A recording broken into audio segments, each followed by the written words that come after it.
Flight ticket book ചെയ്യണ കേസിൽ നമ്മൾ ഏറ്റവും കൂടുതൽ ശ്രദ്ധിക്കേണ്ടത് നമുക്ക് നല്ലൊരു പ്രോപ്പർ പ്ലാനിങ് ഉണ്ടായിരിക്കണം.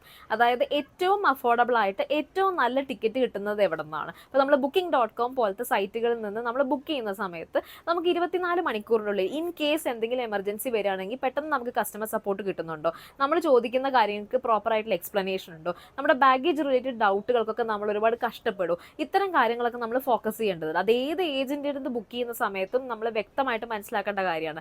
ഫസ്റ്റ് ഫ്ലൈറ്റ് എടുത്ത് പോകുന്ന ആൾക്കാരാണെങ്കിൽ ഡെഫിനറ്റ്ലി ഇത്തരം ഡൗട്ട്സ് ഉണ്ടാവും. അപ്പോൾ we have to check on layover എത്രയുണ്ട്, അതുപോലെ തന്നെ ബാഗേജ് അലവൻസസ് എന്തൊക്കെയാണ്, അല്ലെങ്കിൽ നമ്മുടെ ബാഗേജിന്റെ ലിമിറ്റ്സ് ലൈക്ക് എന്താണ് അതിന്റെ സൈസ്, ഡയമെൻഷൻസ് പോലത്തെ കാര്യങ്ങൾ, നമ്മൾ എന്തൊക്കെയാണ് ഒരു എയർപോർട്ടിൽ ശ്രദ്ധിക്കേണ്ടത്, എങ്ങനെയൊക്കെ രീതിയിൽ ഡിലേസ് വരാം, എന്തൊക്കെ എമർജൻസീസ് വരാം, നമ്മൾ എങ്ങനെയൊക്കെ ആക്ട് ചെയ്യണം, ഇത്തരം കാര്യങ്ങൾ പ്രോപ്പറായിട്ട് മനസ്സിലാക്കി കൃത്യമായിട്ട് പ്ലാൻ ചെയ്യുമ്പോഴാണ് നമ്മുടെ ഏതൊരു ട്രിപ്പും എഫിഷ്യൻ്റായി മാറുന്നത്.